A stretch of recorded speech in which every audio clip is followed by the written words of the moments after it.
Ladies and gentlemen, welcome back to another episode of the Crunchy Take podcast. My name is James Kittiful, and we've gone a week without an episode. The last time I uploaded was when LeBron James had just won his championship. I had to get my take in fresh. But this week we're going for a little something different. As you may notice, I am joined today. If you're watching the video take online on YouTube, you may notice that today I am joined by an elderly looking gentleman who looks young. He was a very young looking guy. This guy by the name of Rob Oller was my college professor, and he is a current columnist for the Columbus Dispatch. He's covered Ohio State sports and a myriad of other sports and sporting events in his life. Rob Oller, my brother, it's good to see you. Yeah, brother. Yeah, great. And speaking of LeBron, I covered LeBron, but I don't want to get ahead of things, but I covered LeBron in high school. I've got I got a pretty good story about that too. Yeah. His high school years are not, it couldn't have been. Yeah, obviously. Yeah. No. I covered him when he was in high school. Sweet. When he was driving around the yellow Hummer. And now he's on this new Hummer commercial. I don't know if you've seen it. I have seen that. I saw that late. He's been posting about that on his Instagram. I'm like, LeBron, you've just won your championship, man. You need a, I don't know. It's weird. It's a weird time for him just because he normally goes 0 dark 30 when it comes to the playoffs. You and I know that. He has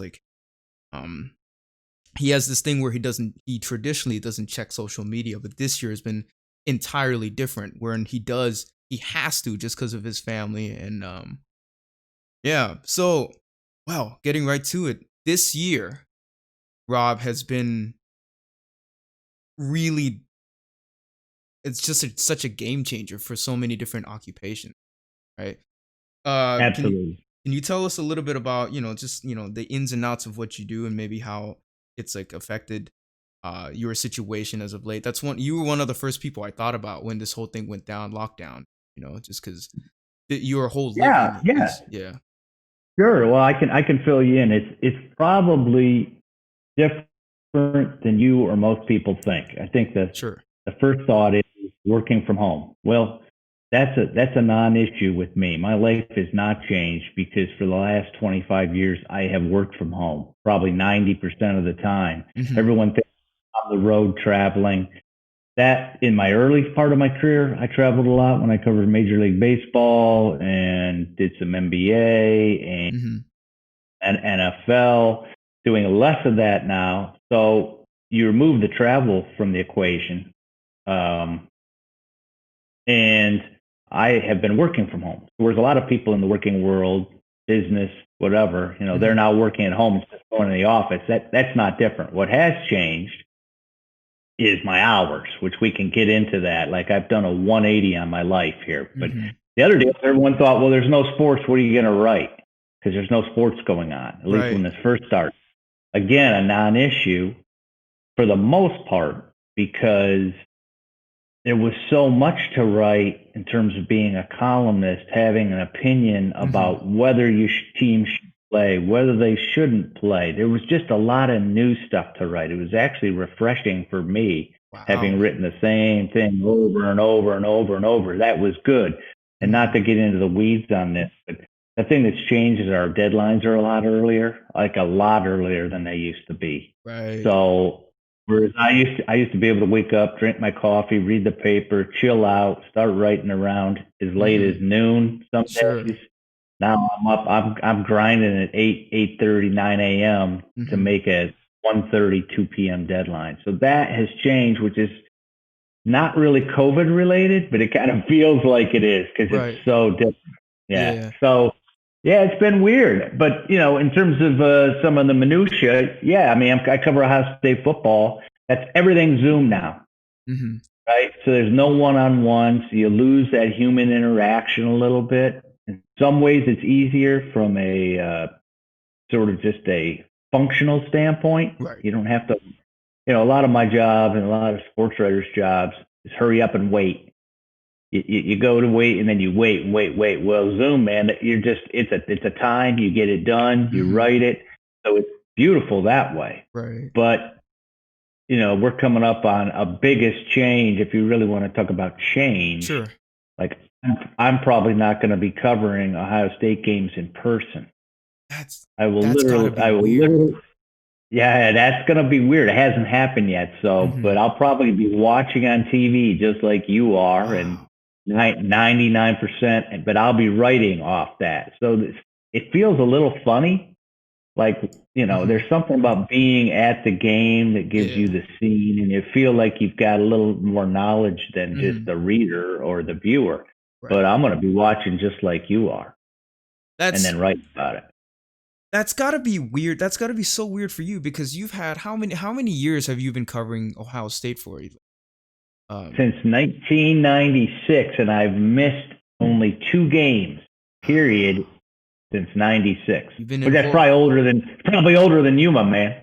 Nah, you got me by 1 year there, man. 95, 95. Hey, so you're not that old, okay? You're not that That's old to right. That's me. right. You're not Good. that old, man. So that's got to be a weird sensation for you because you mentioned something about going this COVID era, as catastrophic as it's been for a lot of people. It's people like me. I've similarly kind of in the same way. I'm just starting out, So for me, it's like I use this opportunity as a time to why not right around COVID when it started was when The Last Dance was released and everyone was going haywire. And a lot of people, there was this weird psychological thing where people were using that as a replacement for sports. I think it was a little unhealthy. People were really kind of putting their expectations on there. But going back to Ohio State a little bit, yeah, so you took us to that press room. So it's not a situation where they're even going to allow you to be in that press room that's way away from the field.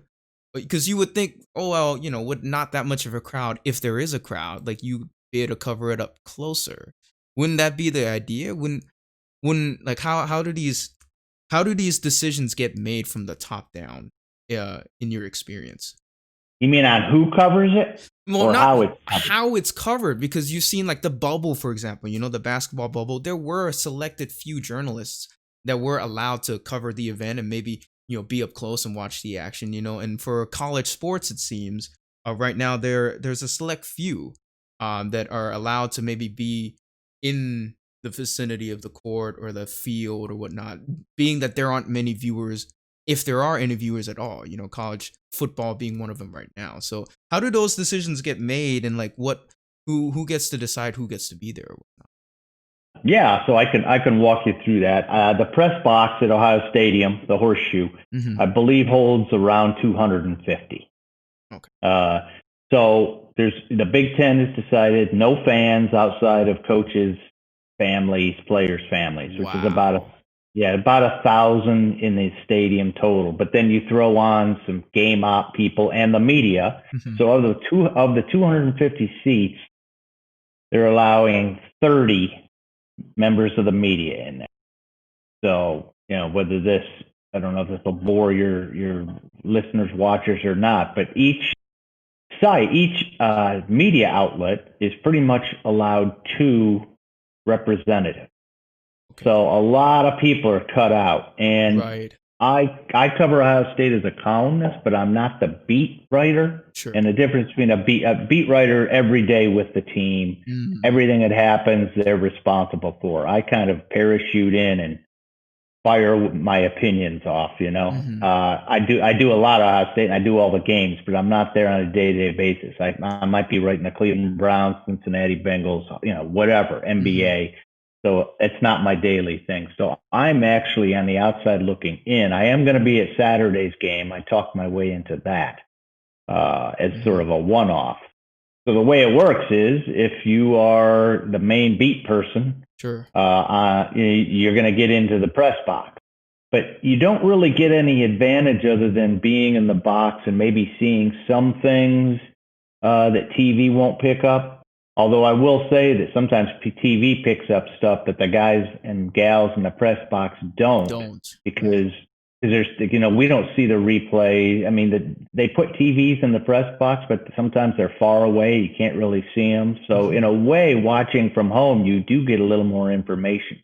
Right. You miss out on some other information. But after the game, the way it's going to work is you're not going to go down. Usually you go down in this big horde of media and you Yeah. ask questions and they bring players and the coach, Ryan Day, the coach. No, it's a level playing field for media. I could be in Hawaii or Siberia, heaven help me. And that would be, I wouldn't be any more behind than the guys in the press box because it's all Zoomed. All post game interviews are Wow. Zoomed. That So, and that's going to be weird. that is gonna be. I mean, it already is. But it seems like you've adjusted well though, because everything that you've been telling me, it's like you've been working from home already. This is already kind of in your element, and the fact that it's going to Zoom might be a little different. But it's you as a journalist and you as a, having been in the industry for 20 plus years, like you are so used to adapting to change. So if people in this field, it's a catch 22. Like it's yes, it's different, but maybe in some ways good because I remember you telling us about you telling us, okay, to give some context to the viewers, like Rob Oller was my professor, my one of two journalism professors at Taylor University, and yeah, whenever we the two events that you took us to, I remember distinctly like the being in close vicinity to other people, like that. This is what the audience and this is what uh normal sports viewers and watchers and avid fans don't notice. And this is what they don't know about the underbelly of being a journalist, is that you are scrunched in with a lot of people. That whole thing of, there's this famous picture of Jordan uh and from overhead, and you just see all the cameras around him or whatnot. That was essentially your world, right? Yeah, and you better not be in the back row because you aren't going to be able to You hear aren't him. gonna. That's why you're reaching out that Mhm. that tape recorder, that Right. iPhone to hear him. So yeah, you lived through that. You experienced it. You also knew what it was like to have to write on deadline pressure once it's over, which is a challenge. That was for me. That was a thrill I'd never really felt before. Is because you were saying something Yeah. about watching the game there, and how certain, if you watch it on TV, you catch certain things that maybe the press box people don't. Um, I The main difference there for me, I feel, is that on TV you're being fed a narrative, for better or for worse. A pretty, depending on the sport, mildly objective one, but still like a narrative. What you're getting paid for and what people are wanting to read, it's kind of this weird thing where you see the stuff you see is the stuff that people really want to know about, other than what they already see on the court. So whenever like someone like Rachel Nichols or whoever reports on scuffles or shouts being heard from the locker room, yeah, you hear that. Some people, and that's what we miss. But in are you like, is this in a weird way better for you? Are you, do you feel like, oh, I finally, after all these years, I can interview Fields from my couch, just if I wanted to, You know what? you know That's funny you ask. That's funny you say that because there's a dirty little secret here, which is, I also cover golf, and there's sure. this big tournament. It's called the Memorial Tournament in Dublin, Mm-hmm. Ohio. Jack Nicklaus, famous golfer, founded it, and we covered it this year. I've covered it since forever, like Mm-hmm. since golf was invented. It feels like, but there were no fans. There were no galleries this year, and it was wonderful. I mean, this is the thing. Like, you didn't have to deal with the mob scene. You just Mm-hmm. went from point A to point B. You didn't have to worry about that. It was just, and it was more relaxed too. Like, the energy wasn't there, and I think that's what they're finding in all these sports. The energy is down, but in terms of doing your job, Mm-hmm. in some ways it's easier because it's all coming to you. You don't have to go to it. So you've touched on a very interesting subject there in that, yeah, I'm not minding it all that much. Now Mm-hmm. you are sort of restricted again by your access in Mm-hmm. that, let's say you're at Ohio State practice and you want to talk to this guy that you see over there, and you request him, and maybe you get a 30-second to 5-minute interview with him. Well, through the Zoom thing, that's not happening. You're getting who they want you to get. So they are Right. controlling the narrative and the message a little bit. Huh. But hey, yeah, I mean, what's not to like about, working in your sweatpants and, throwing a golf shirt on with, slippers. Yeah. I mean, that's what everybody's enjoying now, right? It's just I've been able to do it like for a long time. Mm-hmm. Well, you've had to, but this year it's really come to the forefront. So, and I guess in a way, everything you've been doing has kind of been preparing you more or less for this. Just the fact that, Good uh, point. yeah. But you said something about them controlling, or not necessarily, but when you say them, is it the paper or is it the SIDs of the school that are saying no? Only these select few people are uh open for interviews. That guy, did that X Factor guy you see, we probably can't get him. You know.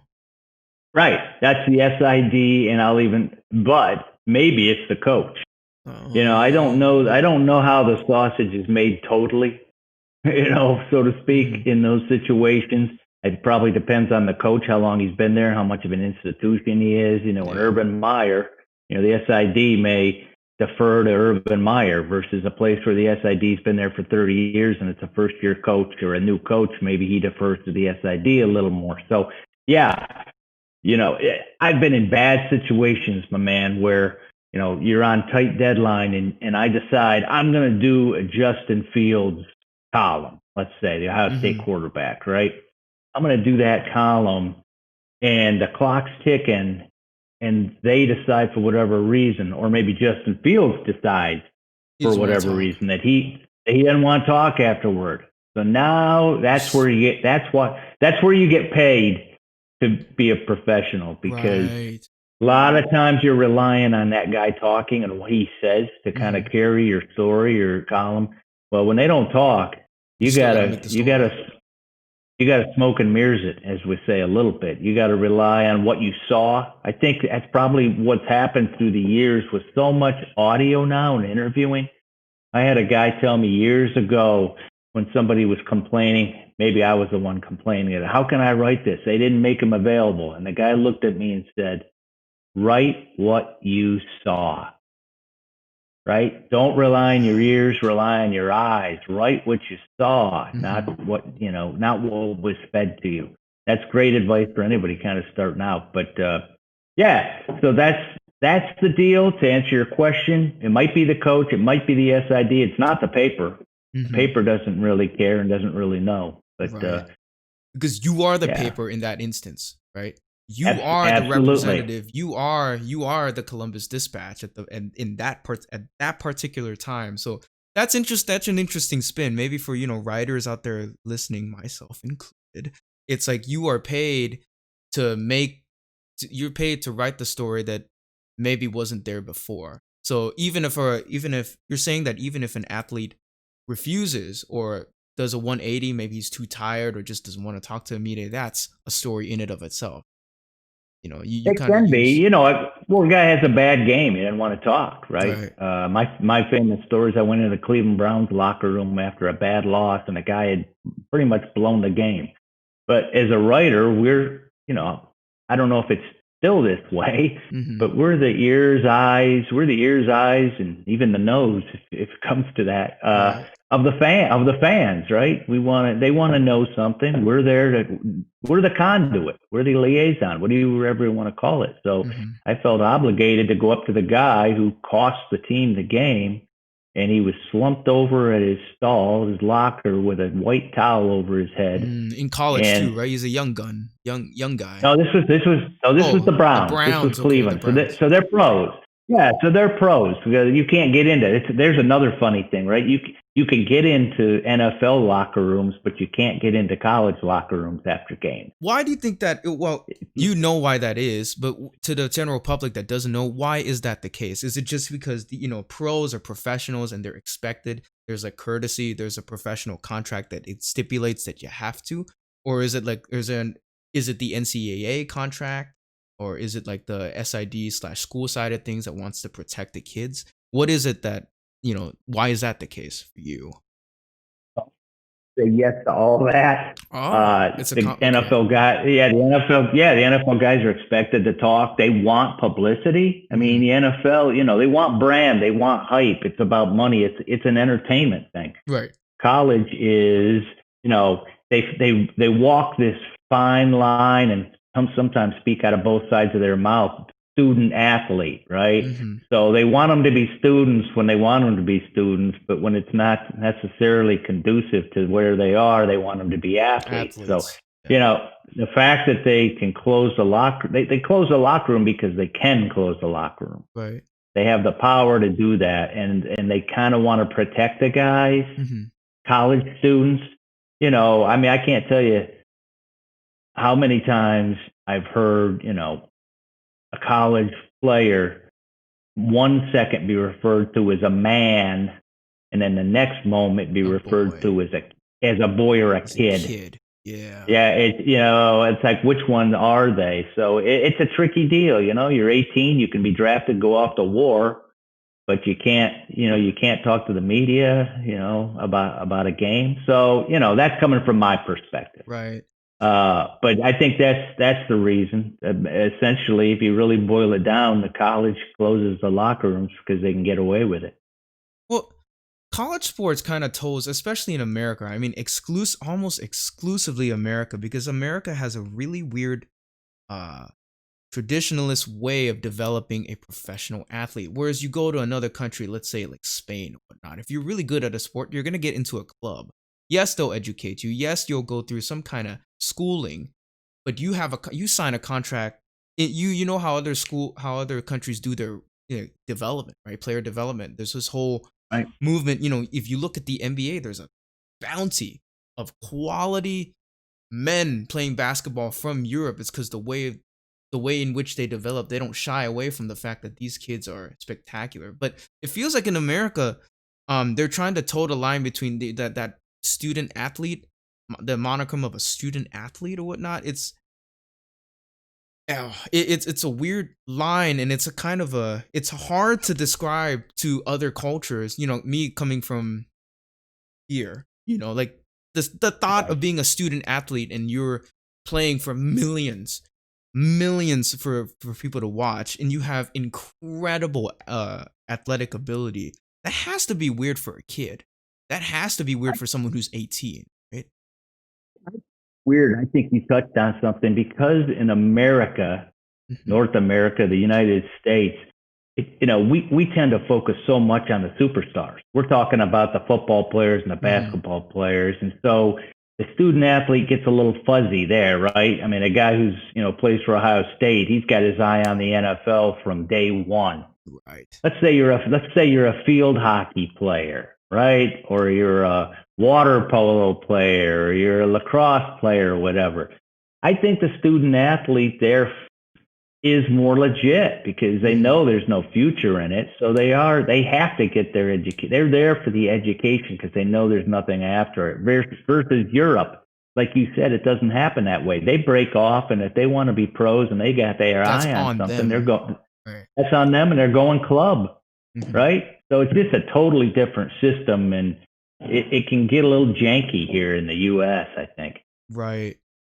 Well, yeah. Speaking of student athlete, well, the D1, I think we're hitting on something pretty heavy here. I might as well ask, like, in your opinion, like the whole we saw last year with like kind of whispers of California kind of going exclusive with that whole, student athletes are going to be student athletes that have the leverage to negotiate what they're making, right? There's a famous Jalen Rose has this saying that I believe in that says you can make what you have the leverage to negotiate. Well, a player like Zion Williamson has a ton of leverage.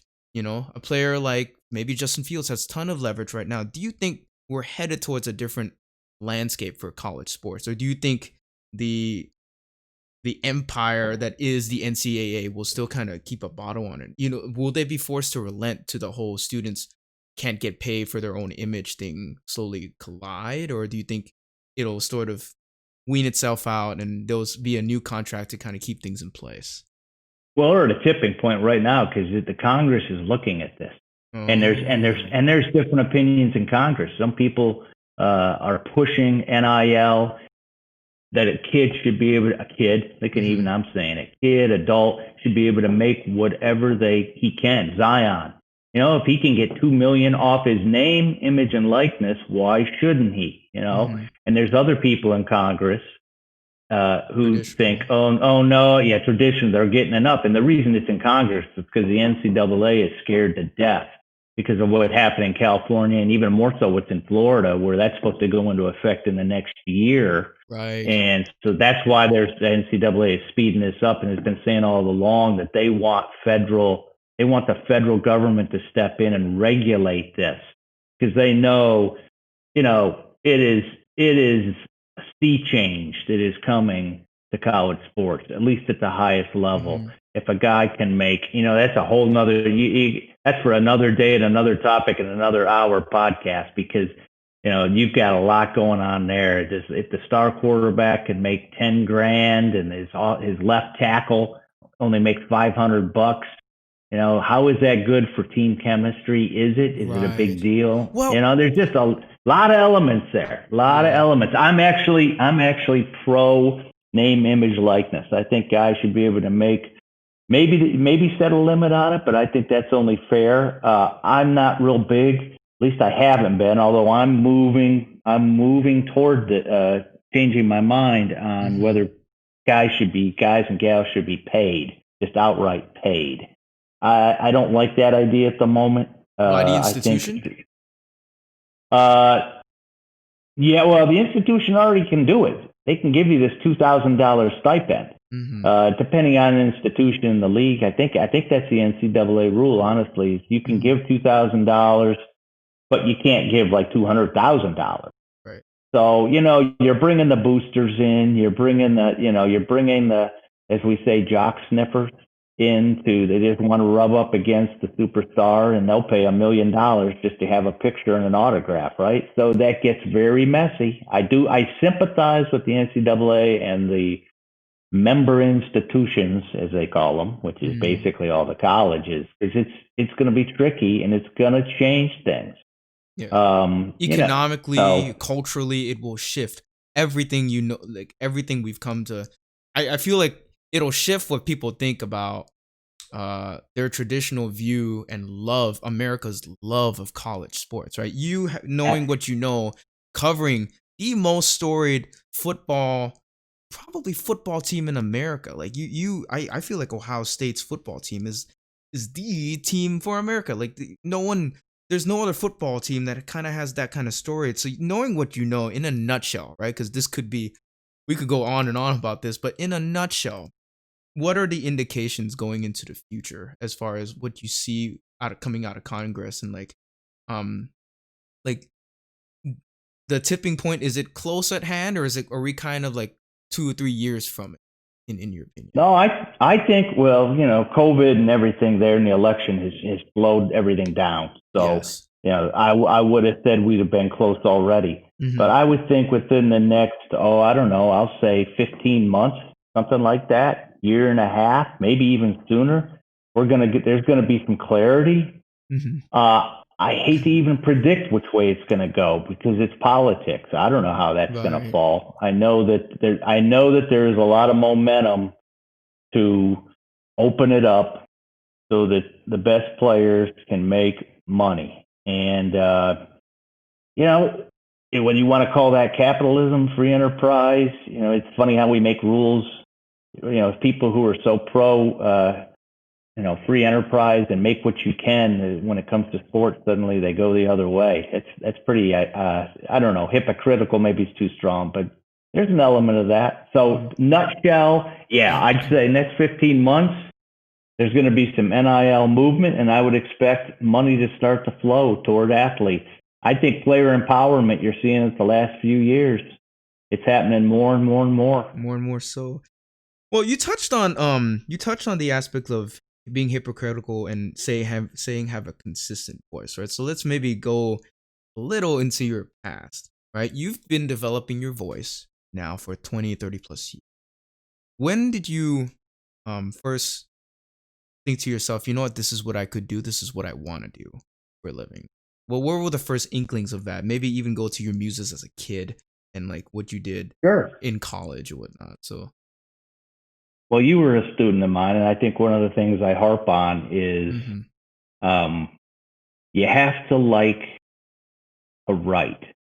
Um, Even in a way, and this is a me opinion, right? This is Mm-hmm. not necessarily everybody, but I think you have to enjoy writing, turning a phrase, communicating with your fingers on the keyboard as much or more than you have to love sport.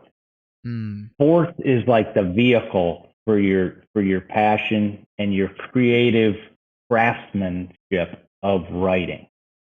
And fairly or not, I tell guys and the women in my class, writing is sort of a gift. You can improve at it, but you're not. Most guys aren't going to become Tiger Woods. They're not going to become LeBron, right? Even if you want to be, you could work as hard as you could. And I'm hoping I'm not slamming the door on people, but you can work as hard as you can, and you can get really good, but you won't necessarily be the best. So I was pretty good at it early on, and I just followed that. I did compete in sports. I played sports. I love sports, Mm-hmm. and so I just kind of kept doing that. In terms of finding a voice, I early on kind of started to write conversationally. In other Mm. words, as I think, as I talk, I write. And so that's kind of how I've done it. I'm a little old school in that I think writing matters, quality matters. Right. I'll go on a tangent and say, things change with the Bill Simmonsing of journalism. I enjoy reading Bill Simmons, but it's just a change from what I came up with. He was that sort of a fan that kind of just wrote like two guys at a bar two guys on bar stools talking about the Mm-hmm. team. And Yeah. before that, it was objective crafting. How do you turn the phrase? It was more poetry in Right. some respects. And that's kind of changing. It's going a little by the wayside. But I would say if you like sports and you like to write, hey, this might be the job for you. Mm-hmm. Well, it's weird. It's cool how you mentioned how it was poetry. It almost kind of it shifted, not only shifted, but it really did impact sports in general, right? Because we think about how do we come to know and perceive things. And so, for example, like Magic Johnson, there was a sports writer who gave him that name when he was in high school. A sports writer gave him that. A Right. sports writer is responsible for us knowing Irvin. If you say Irvin, a lot of people may not know. If you say Magic, instantly we know who that is. You know, um, and I would to that. Would you say that the landscape for that is changing? Because right now you said you sort of talked about Bill Simmons, the Bill Simmons effect having a different spin on it.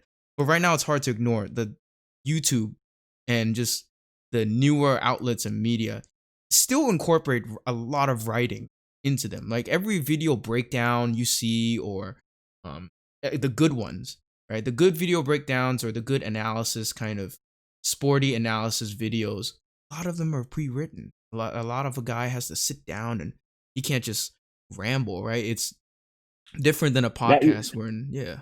So, absolutely. And here's another thing too, which I think needs to be said. mm-hmm. Um, Not all negative. I mean, the positive here is that analytics and statistics now are much more important than when I started 30 years ago. And Mm, I get tripped up on that sometimes because it's been an old dog new tricks thing to really right. work a lot of analytics into my stories and columns, which is what people have come to are kind of used to now, and Mm-hmm. real analysis. I mean, you'll see stuff now because of TV with the NFL or baseball where every little thing is analyzed, and it's like data. And I just watched Moneyball the other night. Great movie, by the way. If you've never seen Oh, I've Moneyball with seen it. Yeah, Brad it's a Pitt, good man, it's a that's good movie. fantastic. Yeah. And that kind of started changing some things, not just in baseball, but in the way baseball was covered.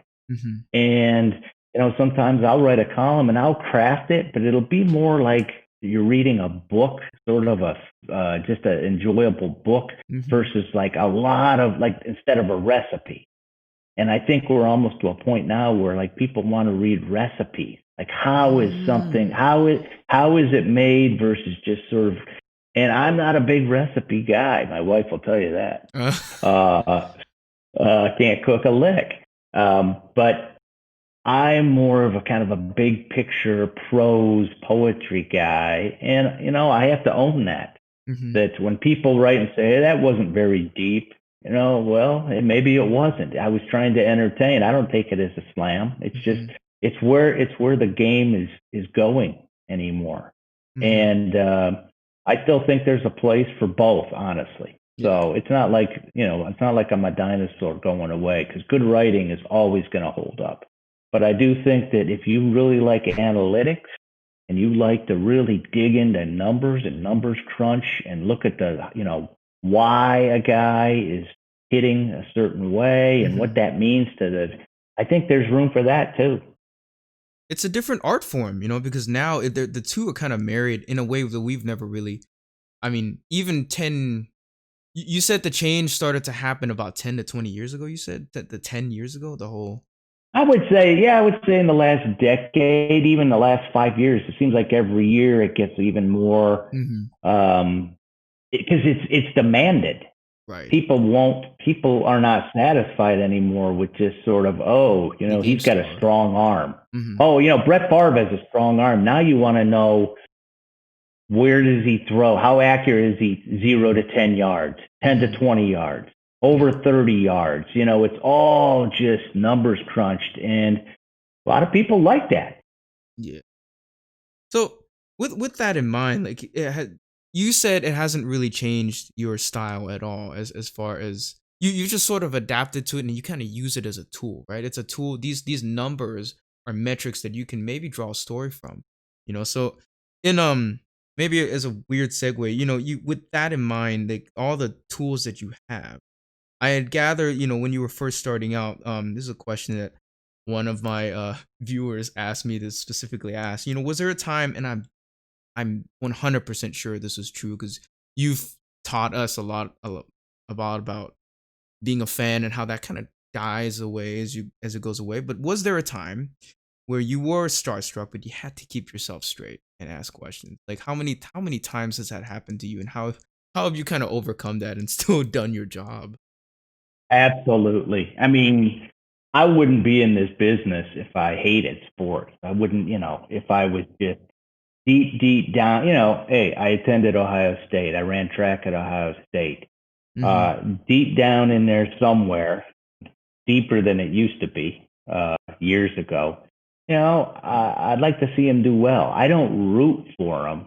Mm-hmm. I think I told you guys when I taught, I root for me. I root for the story. Everyone said, Oh. when friends always say, "Who do you root for?" Who's your favorite team? I said, "I'm my favorite team," Mm-hmm. because as you know, having been in class and having done this, when that clock's ticking and you've got 15 minutes to file your story, you Pressure's don't on really you. care. Mm-hmm. You don't care LeBron, how good of a guy LeBron is. You care about, I got to get this story in 15 minutes, and I can't get emotional about it, right? I've got to get it in. But that's a long way of saying that, yeah, I was intimidated. I'm trying to think if there's anybody now. There's still some intimidation, especially you get into a pack mentality. You're in a group, and let's say an Urban Meyer's up at the front of, and you're getting softball questions because a lot of guys want, Urban to like him, or they don't want to upset him. I'm just using Urban as an example. Right.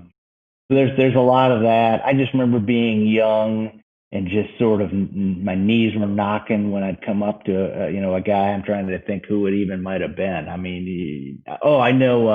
I went into an NBA Kevin Garnett once, and I went Oh into the NBA man. locker room, Yeah. and He's he intimidating. I tried to talk. I tried to talk to him before the game. I didn't know, Mm-hmm. like, this is when it started to change. He doesn't talk before the game. Like most Oh. guys do. Yeah, and he just looks and says, "Don't you know I don't talk before games?" I'm like, and I was an adult. I'd done this for a few years, but it was still a little intimidating. Hey, we're human beings, right? Right. The Yeah. minute you stop becoming human, it's over. So yeah,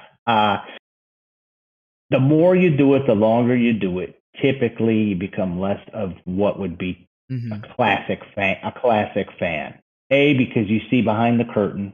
You see the Wizard of Oz behind, pulling the levers and pushing the buttons behind the curtain. So it takes a little bit of the kid out of you, right?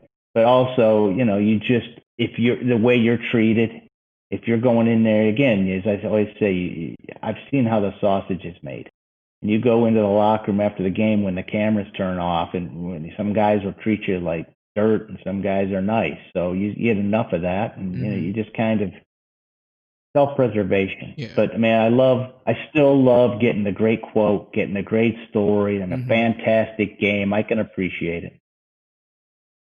Well, to that, like, despite the fact that that you still have a job, because the product that you are selling to people kind of fuels their emotion and their feelings about the game, right? You are framing whether you know it or not, or whether you're conscious of it or not, especially in the moment, right? It can be a little tough, especially when you have a job. When that clock is ticking, it's getting closer to midnight. You better submit something quick. But despite that, have there been times where you've been truly wowed by an athlete's performance, by a team's performance, and it's been like, oh, I cannot believe I'm here right now? Have there been times like that for you, and what have they consisted of? Oh yeah, absolutely. And going back to LeBron, this is coming full circle to the story I was going to tell. I went covered LeBron, Akron, St. Vincent, St. Mary, and in Akron, Ohio, where he went to high school, and I covered two of his games. And the first game, I was so unimpressed. I thought, what is the big deal? Because he didn't have a good game. He wasn't anything special. Yeah, he was kind of a physical phenomenon, right? To a certain extent. But it was like, I think I've seen better high school players, honestly. He wouldn't have been in my top 10. What year was this? Was this his senior year? I think it was his junior year, because he lost the state tournament his junior year. Right, but then I saw him his senior year. And I don't think there was that much progression. He was already the chosen one, like his junior year. I mean, he was on the cover of Sports Illustrated. But then I saw him again. I can't remember if it was the same year or the next year. And I walked away from that game saying, that guy easily is the best high school player I've ever seen and may ever see. So there's the two. I was wowed by LeBron James before he was really LeBron, if you know what I mean. I've covered games that are just unbelievable. Covered national championship, going back, through 2005, I think, 6, the USC, Texas. Vince Young in the national championship game won that game single-handedly. Was phenomenal. Phenomenal. I've seen Tiger Woods at his best, just in awe of how the ball, when he hits it, it sounds different coming off the club than other guys, hitting the ball. So yeah, you want to do justice in those stories too. You really want to capture it and really nail it. And probably more times than not, you feel like you didn't quite get it. Because there's nothing like the live deal, just being there in the moment. So you just do the best you can, and you hope you can bring people into that moment with your writing. Yeah, I mean, it's not just with there's something interesting that happens when people read, when people start to read your articles or a article or whatnot, because you're kind of transposed into this different world if you allow yourself to be. But like the way, and it's fascinating to hear you talk about just the whole fan aspect kind of dying down, but then there are still these moments. So with LeBron, there was that jump. I watched that documentary where he did lose his junior year and he felt like he had to have that retribution, and to see an athlete on the comeback, whatnot. Has it ever been how do I phrase this question? So this maybe describe the atmosphere of these games for people that haven't experienced something like this before. What's different? I know it's obvious to people like us, but like, what is so different between watching, say, LeBron on screen versus LeBron in person? Like, what's truly different about that for us? There's an electricity. There's the it factor, and why does one guy make it when another guy with equal talent doesn't? Mm. There's something. It's not just physical ability. It's it's an intangible, man. It's Mm-hmm. like you're in the presence of greatness. These guys.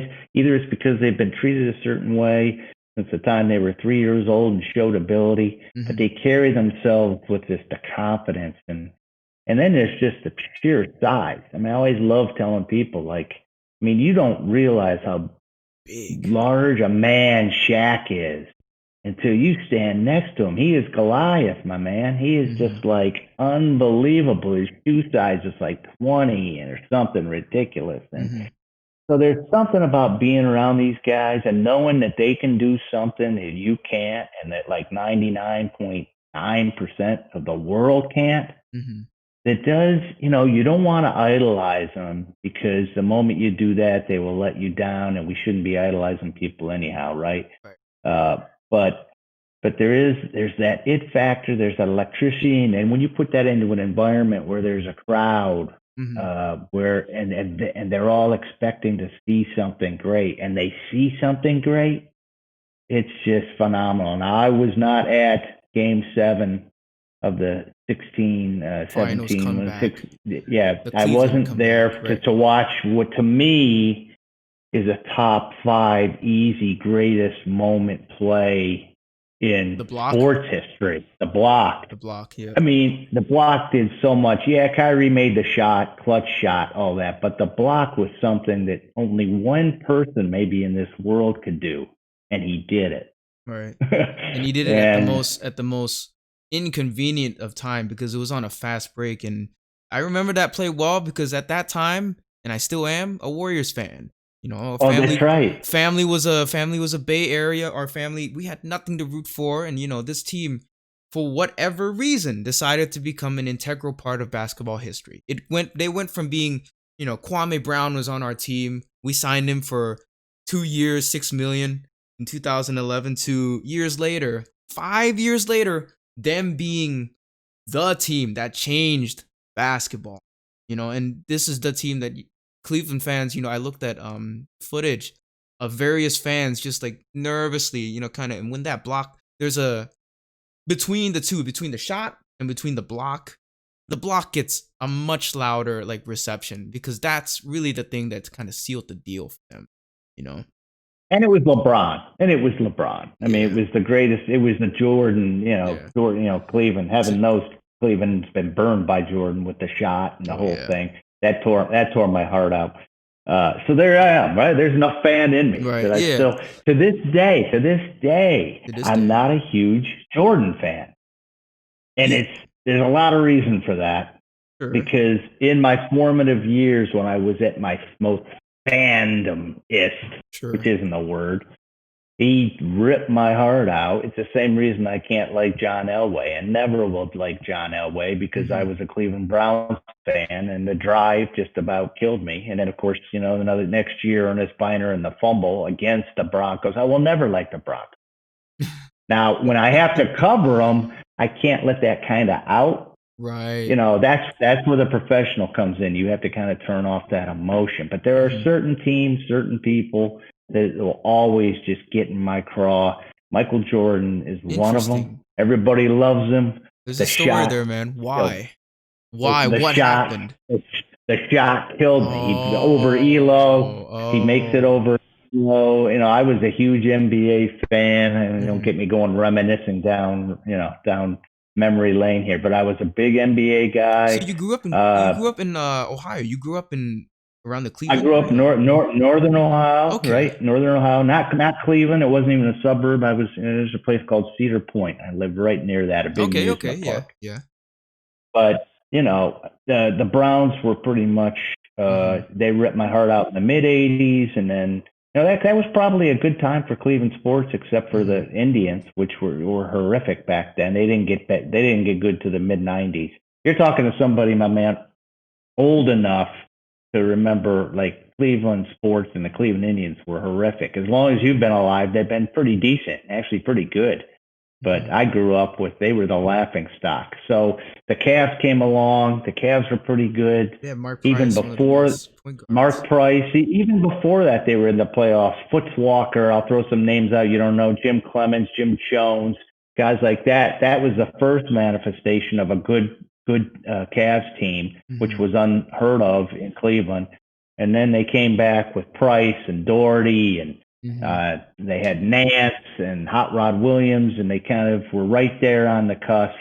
And Jordan just puts the dagger in them. So what was it like? I'm assuming, did you watch it? You're not a fan. I watched. You watched it. I didn't cover it. You didn't? No, you didn't cover it. I watched it. I'm asking, did you watch The Last Dance at all? The documentary that came out?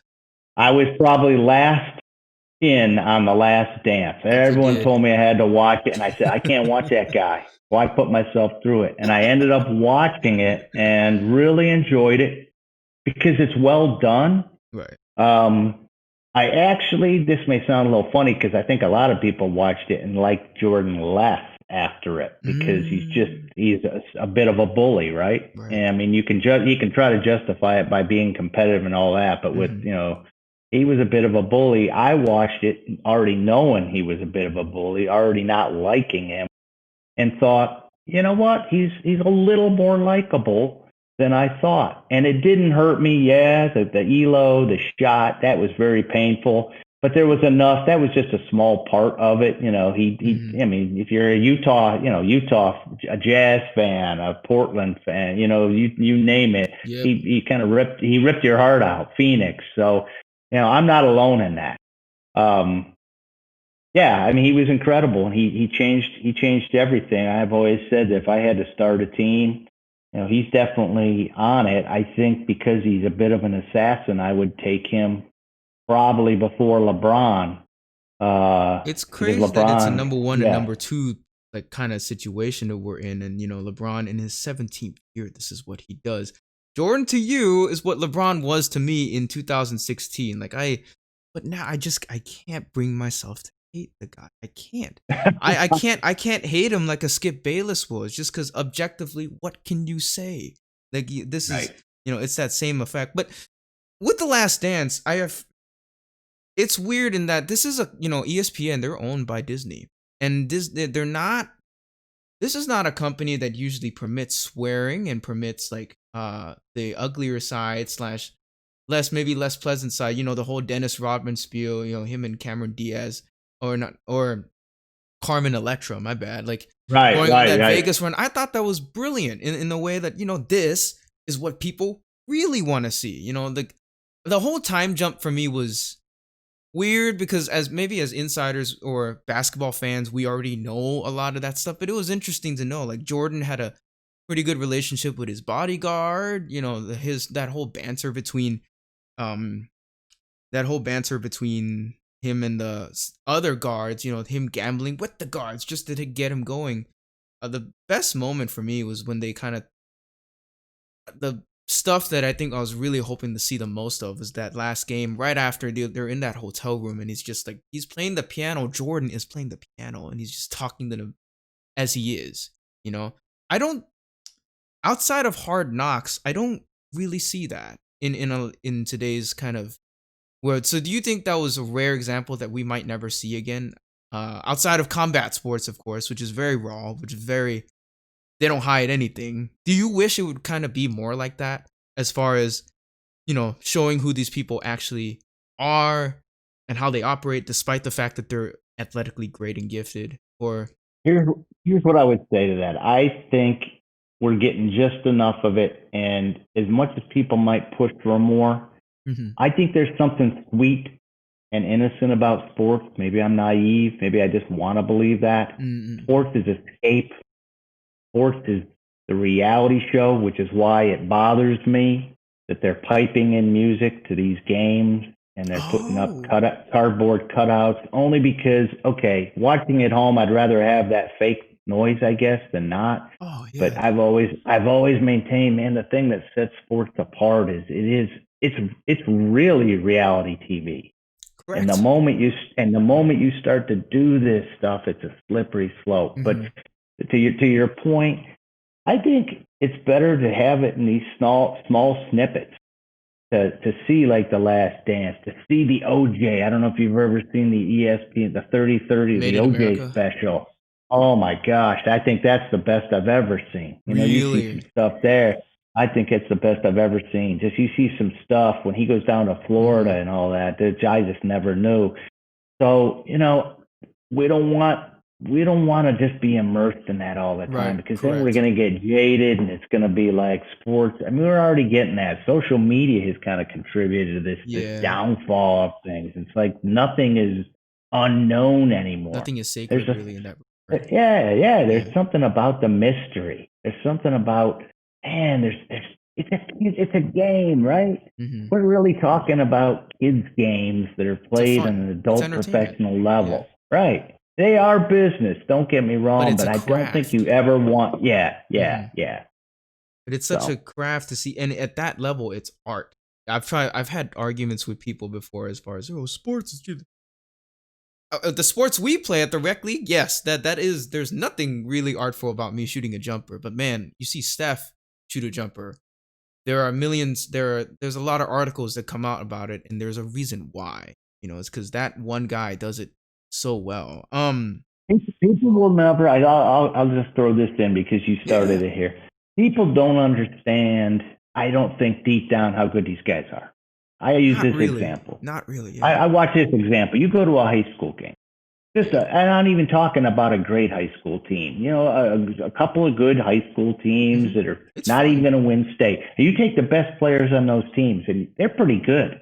It's fun. You get a guy that's all conference. That guy can play ball, right? Hmm. He can play hoops. That's a high school game. Take middle of Nebraska, guy playing basketball. He's pretty Hmm. good. I couldn't beat him.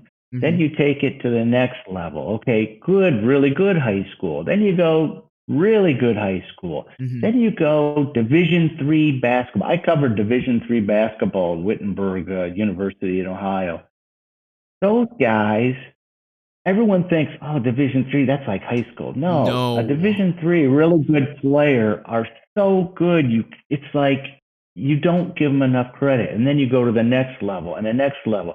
Then you get into NCAA, whatever, 130 teams, and the 130th team. I could do this with golf too. The difference Hmm. between the number one guy and the 130th guy is unbelievable.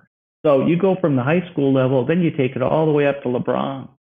I mean, how can there be that much difference? But there There is. is.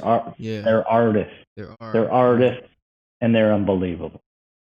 You said something interesting about them injecting live music and fake crowd noise, right? We're in the this is 2020. This is I feel and I'm not the only one who feels this, but this whole year has been like a Black Mirror episode. It's kind of been a dystopian thing. How do you feel about the different coverages of live sports that you've seen? I have a personal opinion about this, but in your opinion, what sport slash organization slash league has done it the best as far as project or showing the people the actual product sans the crowd, in your opinion? Wow. Well, I'm evolving just like everybody else is. I mean, Mm-hmm. that's one thing that we need to remember. I mean, I think we need to give ourselves extend grace to change our minds, Sure. because information changes, and the facts, not the facts change, but the circumstances change. Um, I thought that, well, I'm a golf guy. And initially, like what sport probably would be hurt the least by not having fans? Would probably be golf in a way, because it's quiet anyhow. So you watch enough golf and you're watching it, and, other than a guy making a huge putt and it being kind of quiet, I think golf kind of holds up okay, just Mm-hmm. because of the nature of golf. Right. Whether they presented it well or not, I mean, just the nature of golf. The NHL was okay. I did not really care for the NBA. I just felt like it was watching some practice a little bit. I don't know. Maybe Yeah. maybe it was the bubble thing. I just didn't quite get it without the crowd there in the Mm-hmm. NBA. Yeah. And the NFL is piping in noise, and they can focus in. I think it's so dependent on sort of the physical, how it's Nature of these constructed. Like, sports. Yeah. absolutely. Like the NFL, you just zoom in on that field, and then you're just listening to it. And so, who's done it poorly? I'd love to hear your take. I'm going to turn it over to Right. you. I've been developing it. I've been mulling over it for a long time. I feel so little people pay attention to it, but it really kind of bothered me. I feel like the NBA missed an opportunity. They really missed an opportunity to really. Now, granted, there's probably contracts on contracts on contracts stipulating they can't uh reveal just how much these people swear, because believe me, you could sense it, right? Every time the ball was underneath a basket, every time there was some inkling of a confrontation underneath the basket, they'd mute it, and it'd just be this awkward, like you wouldn't hear the court for 20 seconds, and then them injecting crowd noise in there. It was just kind of some DJ, some local team DJ is pressing yay for yeah, just pressing yay for crowd noise, and he's not allowed to boo. And there was this compilation of, I mean, when LeBron won it, there was this compilation of his last 10 years in the finals. And wow, when the crowd is there, it makes such a visceral difference. But I feel like these leagues have missed the opportunity to kind of last dance their own product. They had an opportunity to show like what a professional game in an empty gym really sounds like. And what did they do? They tried to mimic, credits to them. That whole virtual crowd I think that was kind of cool. That's a once in a lifetime experience. But one league that did do it right, in my opinion, was the UFC. Yeah, because the Okay. UFC, I think they were honestly the first mainstream league. I talked about this on my the fourth episode, or third episode I did ever with my cousin. It was like, this was the first post COVID, like COVID era sporting event. It was Tony Ferguson versus Justin Gaethje for the interim lightweight title, right? And we all had doubts in whether this event was really going to happen or not. And the product itself without the crowd was completely different, but it was good, because for once in your life, you could hear how hard these hits were. They Oh didn't yeah. shy away from the swearing. They didn't shy away. I mean, it's the UFC, right? So it's pretty raw, unfiltered anyway. But they took COVID and their circumstances of not having a crowd and you being able to hear the corner and just all the sounds of the natural game. I thought they did so well to encapsulate on that. And granted, I'm a little biased because I think the UFC and MMA is the fastest growing sport in the world.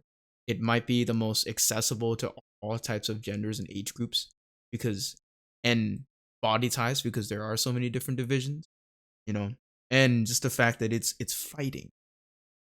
If I've heard this said once, if there was a giant park, right? The best football players were playing on one field, basketball, other sports, and then there were fights going on. Where would all the eyes be? The fights.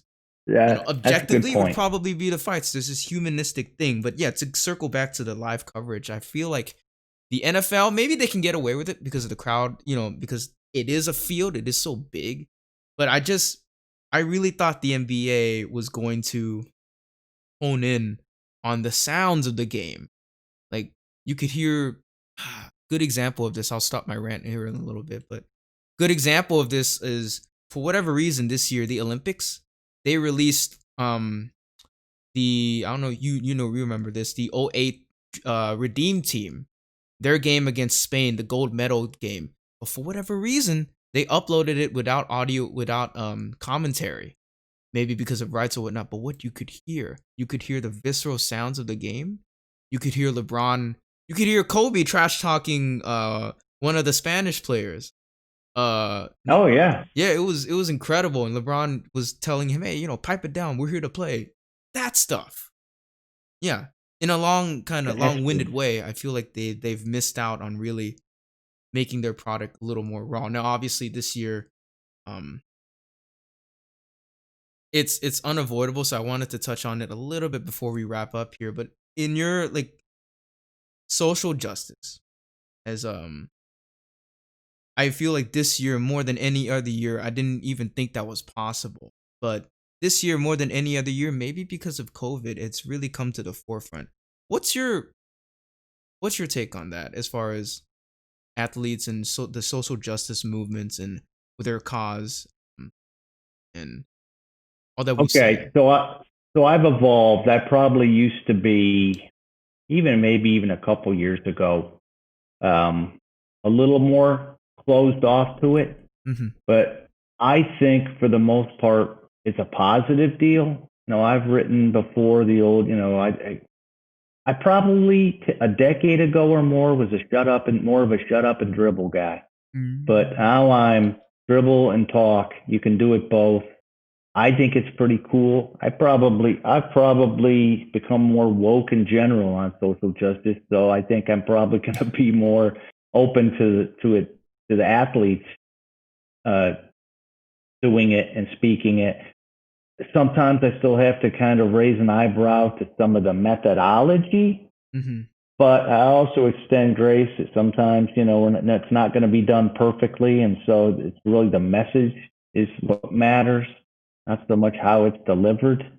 Yeah. So that's kind of where I am. I don't want to come off just totally PC, Yeah. Yeah. because I do have some hesitations, but I think it's pretty cool, and I think that when you look at the makeup of the leagues, Mm-hmm. percentage-wise, minorities, hey, it's about time that if it's in culture, then it's in sports, and it's time to put on our big boy britches and discuss this stuff. Yeah. Just I like what you said, and you've been I've noticed this as a theme with you, that where we give grace, as because at your core you also have your beliefs, and extending Absolutely. grace is something that is sorely, in my opinion, I think it's sorely needed as objective journalism goes. I mean, not just with sports. I mean, now more than ever, right? You'd probably say, like, the idea of extending grace to people is probably key to humanity's Absolutely. survival. you know. Absolutely, man. I look in the mirror and I got to extend it to me. I know it's been extended to me, Hmm. in my faith by the power of God. So, that's what it's all about. Yeah. We're all flawed. And, as I like to say, man, we're all just beautiful messes. We're all just beautiful messes. So, peace out. Yeah, the Bob Ross kind of deal. Well, in wrapping up, I have one last question for you. Is this might you kind of hit on this early, but you said top five, right? Your top five. Can you kind of maybe briefly or not briefly? You feel free to give me as much as you want here. Your top five or top moments. What some of the top moments you've had as a sports writer. As a writer, not as a fan, right? Yeah, Yeah. as a Okay. writer, as the whole complete craft, where it kind of complete circle of craft. Okay. Well, maybe I'll tie it to the columns I've written instead of just being there, because it Mm-hmm. kind of comes together. You can have a great moment and then feel like you wrote a pretty cruddy column, and it's like it kind of ruined the moment. For example, I said I covered the USC Texas national championship game. That was one of the worst moments of my career because I got caught watching, and which Mm. can happen. I got so caught up in an incredible game that I ran out of time, and the column Oh, kind of showed it. So that's just a sort of a bad memory, even though the game was great. So it's hard to separate. It's like in any job, that's a good teaching moment for I you, would I'd say, imagine. yeah, it was absolutely, yeah, yeah. You can't get caught up. Can't get caught up in what you're watching. Mm-hmm. You have to remember what you're there for. Tiger Woods winning the Masters was special because what I did is I went behind the scenes. I went into the clubhouse area and the caddy area and found black employees of an all white club and interviewed them about what it meant for Tiger to win, and kind of wrote this story about how they were Mm. all kind of up on their tiptoes coming as he was coming down the 18th fairway. They were all trying to get a look, looking over Mm. on their, trying to see it. So that was a super cool moment because again, that was a live thing I covered of greatness. No matter what you think of Tiger as a person, he's an incredible golfer, and so that was pretty cool.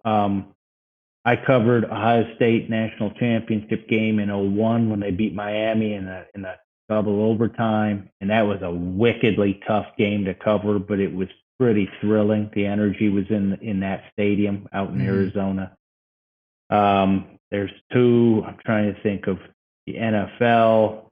Well, I've covered a lot of Browns and Bengals games, so there's not much there with those two teams. I've had some really painful experiences. The Steelers Bengals playoff game of about 3 years ago was a killer. Both mostly again in rooting for me, that one hurt. Right. I covered hockey, NHL. That was cool. I covered NHL finals a couple years. The energy in a hockey, an arena with the whole thing of guys shaking hands. You win you lose you lose the title, and you've got to go out and shake hands. That's just a cool little thing that happens in hockey. What are some other sports here? Baseball. I've covered several World Series. So some neat stuff there. Never covered a no-hitter. It's hard to pick them out. There's just been so many, and there've been a lot of painful ones. A lot of the biggest things I've covered have been my team deep down losing. But that was it. Like you preach, though, these are moments where you shine best as a sports writer, just because this is why you're there to begin with. It's I think if anything I've gathered from it is that as one who wants to get into that industry, I think I've been really encouraged just to hear like you talked a lot, and rightfully so, about the fan in you sort of having to objectively have to be objective, and whether you like it or not, it's history you're watching. And it's history that you are covering. So I think I personally been really encouraged to hear your story over the years. And even to this day, you being so energetic, and because I'd imagine that even this is what you love to do. This is what you have. This is your craft. But does it ever get jaded for you? Do you ever, like everyone else, you have to put you have to put on your work cap to go to work, right? It's a job. It's a job. I would like to do what you're doing. Dirty little secret. Years ago, I still look back and my kids give me grief. And I think in some ways my favorite job would have been being like a talk show host.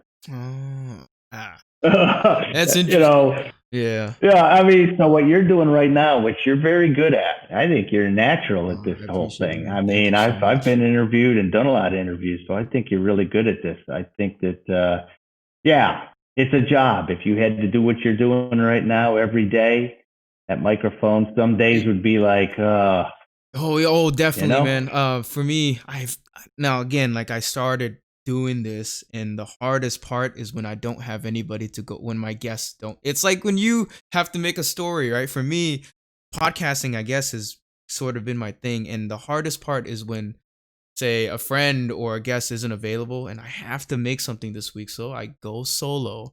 It's kind of like talking to yourself.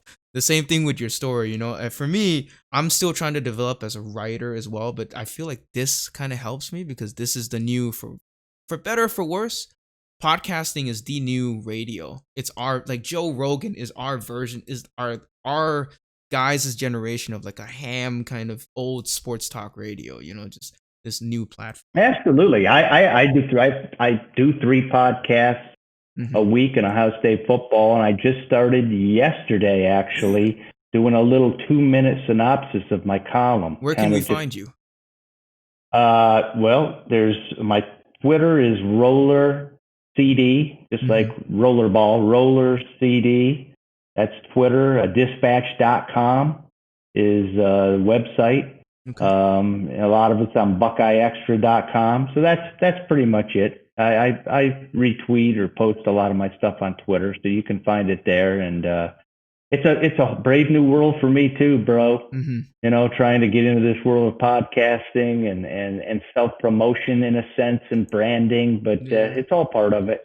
It's weird because you're not it's not the traditional route of broadcasting where you're live and it shows you're on air. You yourself, you're literally pressing the record button if you're doing it indie like me or like thousands of others, you're pressing the record button, and then you go. It's like, oh, whatever comes out comes out. Well, Mr. Oller, Rob, it's been a great pleasure having you on.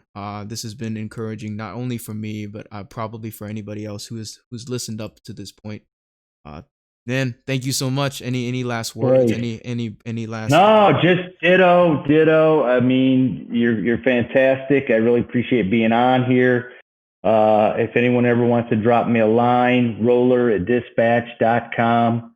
If you need advice, if you need anything, I'd love to help people out. And blessings to everybody. Be safe, be smart, and love your teams. Don't be ashamed to be a fan. All right, guys. That's been the Country Take podcast for today. Be sure to listen and tune in every week. Every week there will be slightly different episodes, non-sports takes as well coming up in the future. I am working to get a private investigator on air for as soon as possible, and another historian podcast. Joseph Mosey will be back to hopefully talk about another era of history. So that's been the Country Take podcast this week. Peace out, you guys.